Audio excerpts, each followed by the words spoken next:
টিয়কত আছাৰ উদ্যোগত বিশেষ সম্বৰ্ধনা অনুষ্ঠান অনুষ্ঠিত। অসম চাহ জনজাতি ছাত্ৰ সন্থা টিয়ক উপভাষা সমিতিৰ উদ্যোগত তথা সমূহ টিয়ক চাহ বাগিচাৰ ৰাইজৰ সহযোগত টিয়ক চাহ বাগিচাত দুৰ্গা পূজাৰ খেলপথাৰত এক অভিনন্দন অনুষ্ঠান আৰু গ্ৰীষ্মকালীন নৃত্য কৰ্মশালাৰ সামৰণি অনুষ্ঠান অনুষ্ঠিত কৰা হয়।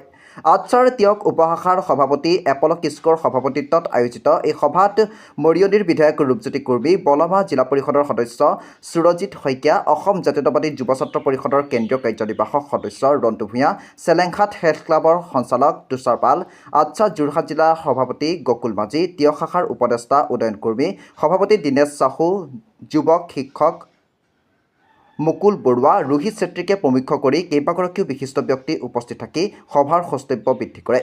উল্লেখযোগ্য যে উক্ত সভাতে ঝুমুৰ নৃত্যক বিশ্বৰ দৰবাৰত প্ৰতিষ্ঠাৰ অৰ্থে অসম চৰকাৰে আয়োজন কৰা ঝুমুৰ বিনন্দীয়া কাৰ্যসূচীত টিয়ক চাহ বাগিচাৰ পৰা অংশগ্ৰহণ কৰা শিল্পীসকলক ৰাজহুৱাকৈ সম্বৰ্ধনা জনোৱা হয়।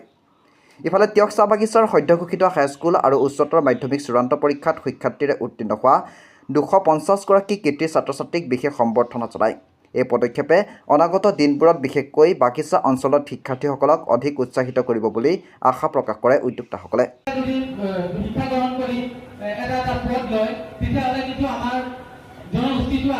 অসম চাহ জনজাতি ছাত্ৰ সন্থা আচ্ছা টিয়ক আজি 2025 বৰ্ষৰ ছাত্ৰ ছাত্ৰীয়ে হাইস্কুল শিক্ষান্ত পৰীক্ষা আৰু উচ্চতৰ মাধ্যমিক চূড়ান্ত পৰীক্ষাত উত্তীৰ্ণ হ'বলৈ সক্ষম হৈছে।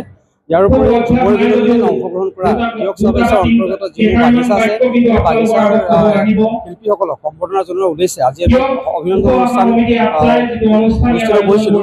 লগতে আমি টিয়ক উপভাষা সমিতিয়ে যোৱা 1 জুলাইৰ পৰা 10 দিনীয়া এক গ্ৰীষ্মকালীন কৰ্মশালাৰ আমি আয়োজন কৰিছিলোঁ আৰু সেই গ্ৰীষ্মকালীন কৰ্মশালাৰ আজি সামৰণি অনুষ্ঠান। আৰু যিহেতু আমাৰ চাহ বাগিচা অঞ্চলৰ যিবোৰ ছাত্ৰ ছাত্ৰী তেওঁলোকে বিভিন্ন বাধা নেওচি মাক দেউতাকে আচলতে চাহ বাগিচাত কৰ্মৰত কৰি কাম কৰি থাকে। সেইসমূহ আৰ্থিক সমস্যা বা সামাজিক সমস্যা তেওঁলোকে নেওচি আজি তেওঁলোকে হাইস্কুল শিক্ষান্ত পৰীক্ষা উচ্চতৰ মাধ্যমিক চূড়ান্ত পৰীক্ষাত উত্তীৰ্ণ হৈছে। সেয়ে তেওঁলোকক উৎসাহ উদ্দীপনা যোগোৱাৰ উদ্দেশ্যে আজি আমি এই অভিনন্দন অনুষ্ঠান আমি আয়োজন কৰিছোঁ।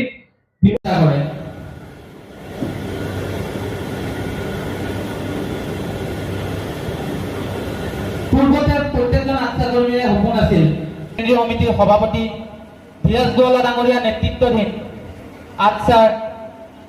আচ্ছাত সকলো কৰ্মীৰে এটা সপোন যে আমাৰ জনগোষ্ঠীৰ ছাত্ৰ ছাত্ৰীসকল আমি শিক্ষা গ্ৰহণ কৰোঁ এটা সীমালৈকে, তাৰপিছত হয়তো আমি বহুতেই আগবাঢ়িব নোৱাৰোঁ কাৰণ আমাৰ পৰিস্থিতিৰ কাৰণে।